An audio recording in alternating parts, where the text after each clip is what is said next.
Welcome back to another video in the Python series. So this is chapter 3, part 1. So what will we be covering today? We'll be having a look at Boolean values, conditional execution, and loops. So as a quick recap, the last session we covered the functions, specifically print. Then we went through the literals being strings, integers, floats, boolean, operators, variables, comments, and converting from numbers back into a string. So let's begin. So hopefully from last week you'll remember that Boolean is basically just going to ask a question with a response of true or false. Now, these responses are case sensitive, so just be careful there. The double equal, so this is a left-sided binding operator that requires two arguments to compare against. If they are equal, then you'll get a true value back. This is not to be confused with the equal sign single use, which you basically use to assign a value to a variable and so forth. This is an evaluation, a logic check. So, is 2 equal to 2? Yes, true. So again, and strangely enough, 2 equals 2. I made a mistake in my presentation. I doubled the same thing. That was silly of me, wasn't it? Okay, logic check. 2 is equal to 3. Well, that's not true. It's going to return a false. So now that we can check stuff that is equal, how do we check if it's not equal? Well, we use the exclamation mark equal signs, and again this is left-sided binding operator. Again, two arguments, and it's checking to see whether they're not equal. So 2 is not equal to 5, will return true.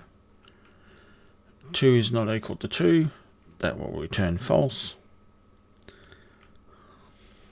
So more of these operators are the greater than equals, less than, and less than and equal to.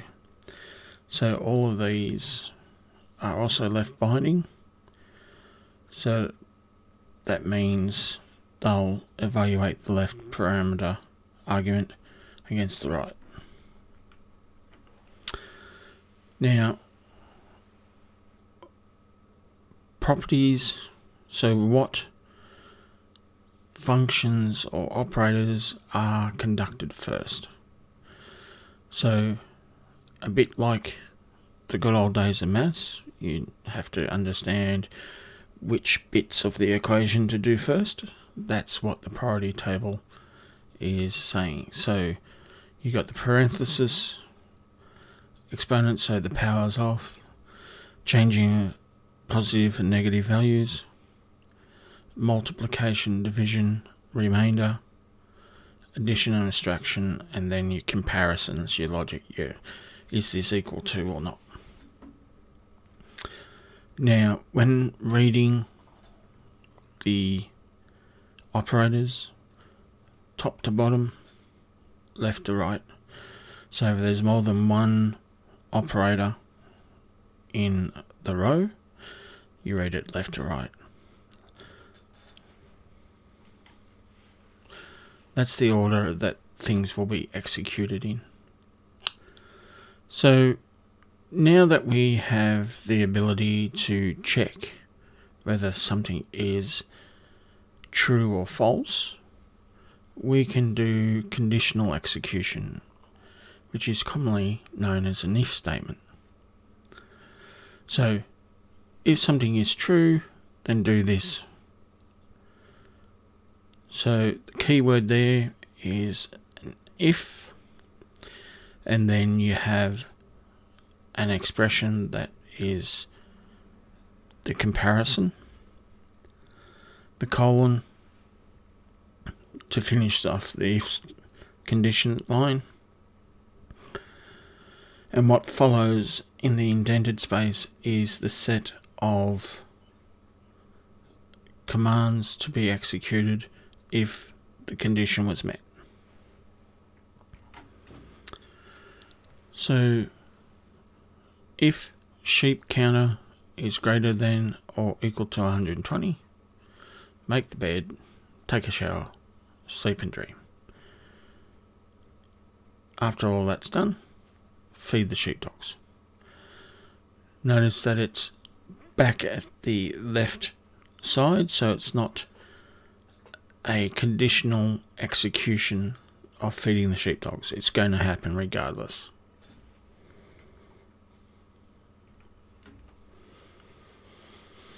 So an extension of that is the if else. So on if it's true, we'll perform the first block. If the condition is false, we'll skip to the else block of commands. So this is a two keyword, so if and else, both of which will be followed by a colon and tab codes for each of those conditions.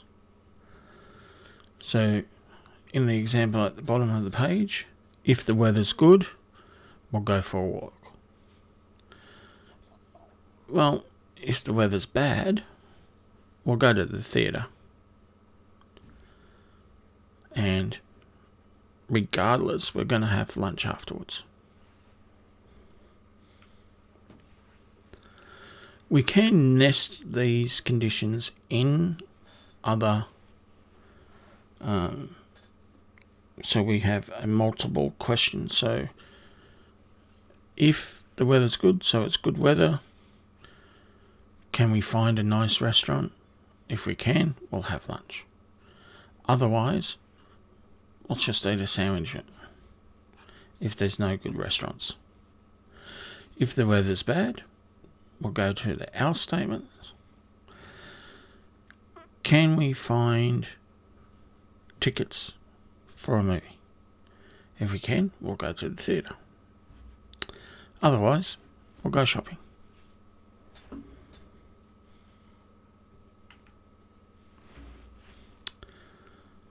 So another one of the conditional statements is the else if, which you can see is ELIF. And this is a rather interesting one. So this gets a little tricky with the old Mindscape.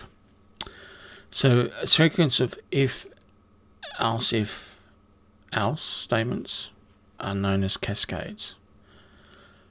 You mustn't use an else without a preceding if. Else is always the last branch to be executed. We can miss the else part, but remember, that's just an if statement, isn't it? So if there's an else branch in the cascade, only one of the branches is executed. What do I mean by that? The idea is that you have multiple statements which, when you meet one of the conditions, you execute code associated with that condition. You then exit the branch, the cascade.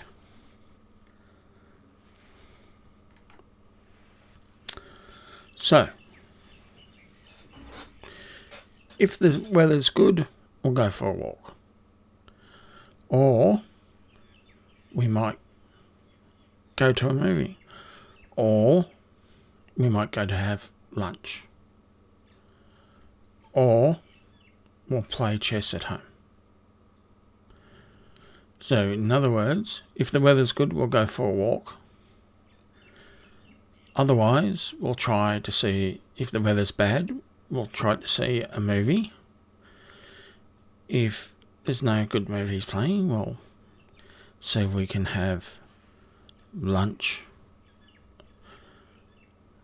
If we can't get movie tickets or lunch table, we'll just stay at home and play chess. So each of these is a conditional statement, and only one of them will be executed.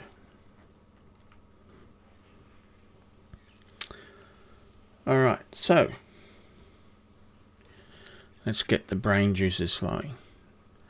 So let's go off and create a program to collect two numbers from the user, determine which of those numbers is largest, display the largest number on the screen, and make sure you've got comments in there so that the user can understand what's required.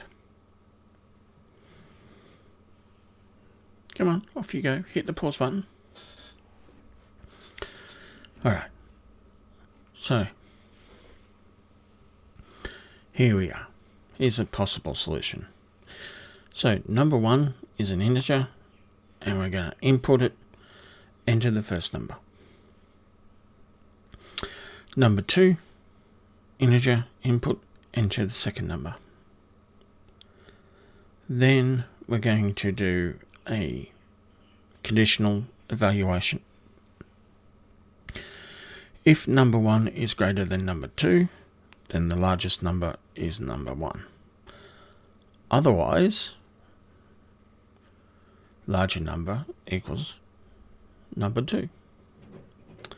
We're then going to go off and print the result, the larger number is, and list the larger number.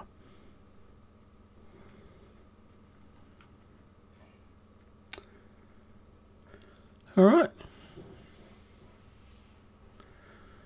Activity number 2 for today. We're going to collect 3 numbers this time. We're going to determine which of the 3 numbers is largest, and again display it on the screen with appropriate comments so that the user understands what they're doing. And again, I know you're going to hit the pause button and wander off and get this done. So, okay, you are back. Here's a possible solution. So again, just like the last example, we get 3 numbers inputted from the user. Then we're going to assume number 1 is the largest number. Then we can do an if statement. If number 2 is larger than the largest number, then make number 2 the largest number. Then we can compare it to number 3. If number 3 is greater than the largest number, make number 3 the largest number. Then print the largest number. Is that the only way we can do this? No.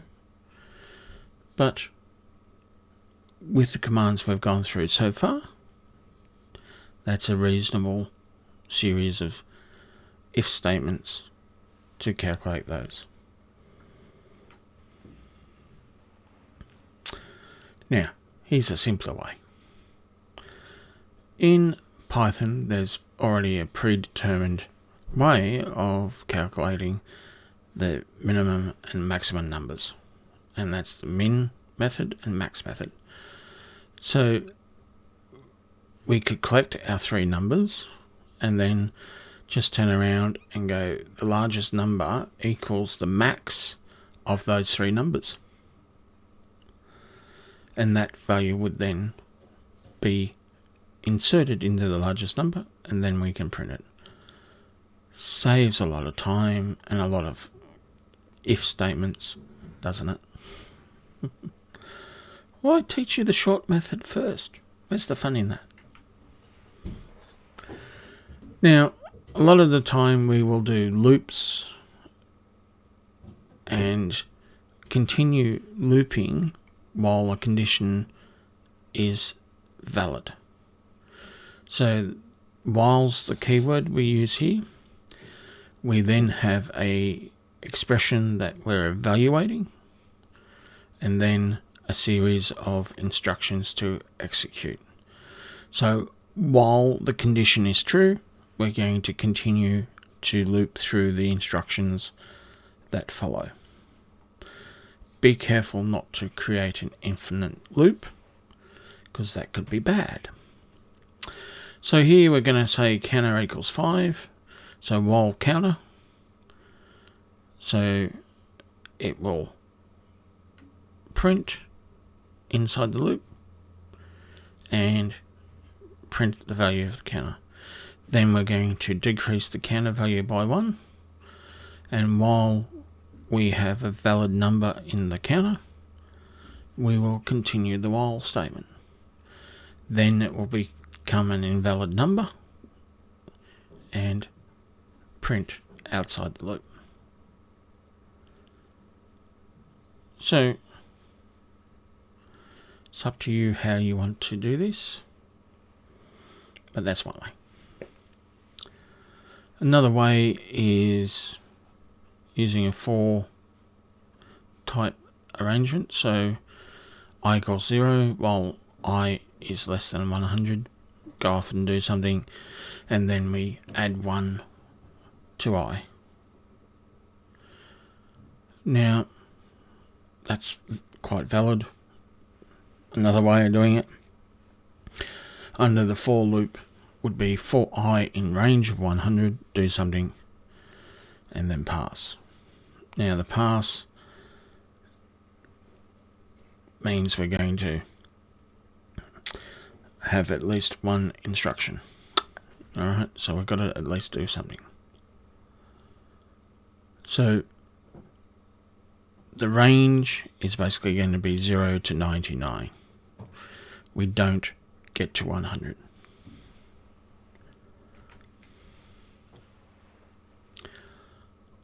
So the range, we can have multiple arguments in. We can have a value that starts. So instead of starting at 0, which is the default, in this first example we're saying a range of 2, 8, so we're going to start at 2 instead of 0, and then count upwards to 8 in increments of 1. The next example, we've got a third argument.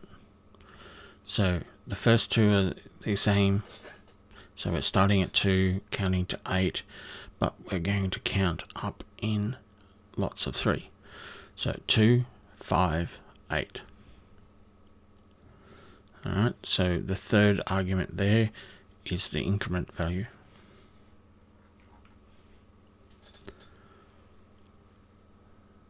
So the syntax for the arguments is start, stop, step. So we're going to start at a number, we're going to stop when we reach a value, and we're going to take incremental steps in a value.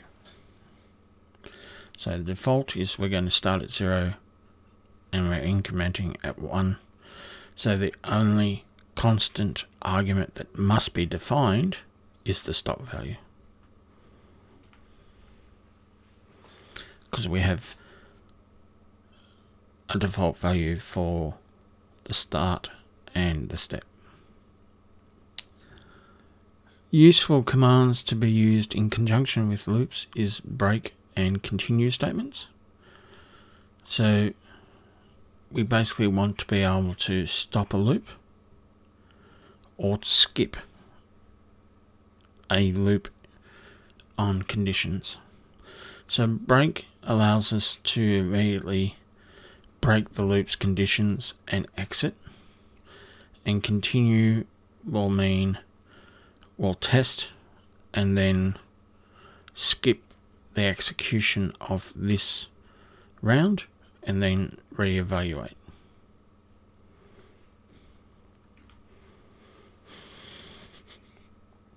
So, break. So when I equals 3, I'm going to break, which means we're not going to continue the loop. Okay, we're going to stop at 3 because we've got a break. Second example is continue.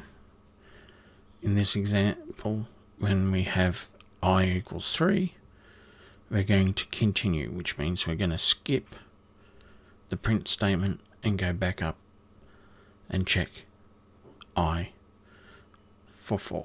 So as you can see the results over on the right hand side, in the first one we print inside loop 1 and 2 and then go on to the rest of the program outside the loop. In the second example, we print inside the loop 1, 2, skip 3, 4, 5.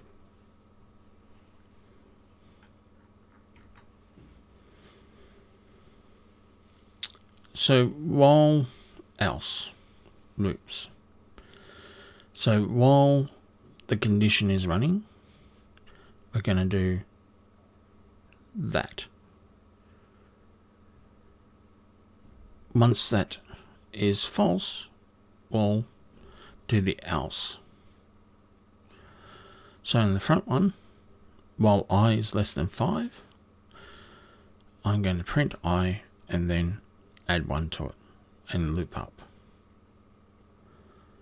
So as we count down through the loops, we print out 1 to 4 and we're less than 5, so that continued the loop. Then we went up, we're no longer less than 5, so we'll go to the else part. Second one, I is 5, so it's greater than 5, so it doesn't do any of the while loop conditions. It skips to the else.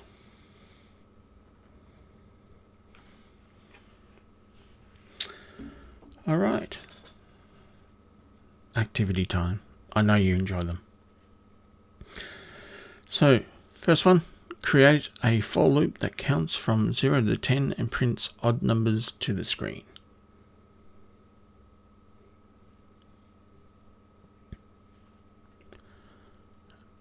Okay, now you've got it. Here we go. So for I in range 0 to 11, if I remained 2 does not equal 0, then print I.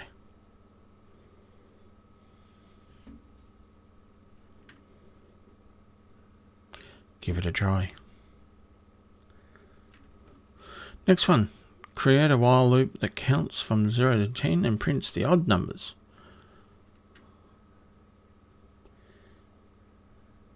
Isn't that what we just did?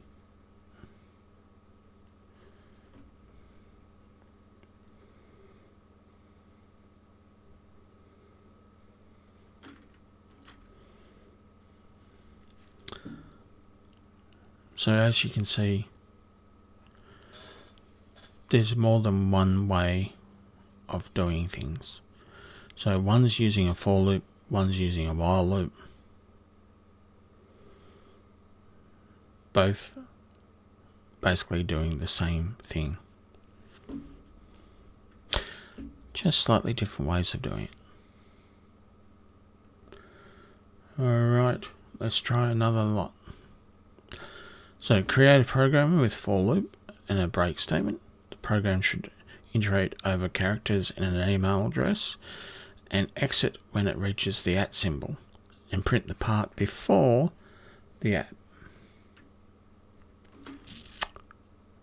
I know, I didn't wait. Quick, hit the reverse.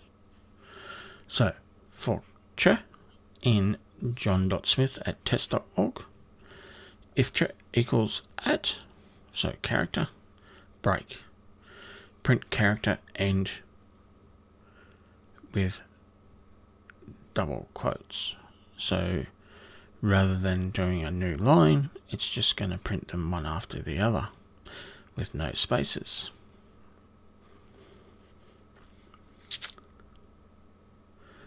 Did you get that? Alright, next one. Using for loop again, continue statement. Program should go over a string of digits, replace zeros with X, and then print the modified screen. So we have a series of numbers. So we're going to replace each of the zeros in that number string with X's. I know you've gone off to do it. Really? Okay. You're back. For digit in the number, if digit equals 0, print X and continue. Otherwise, print the digit and. So what it's doing is, if it's a 0, we're going to put an X in its place, then continue.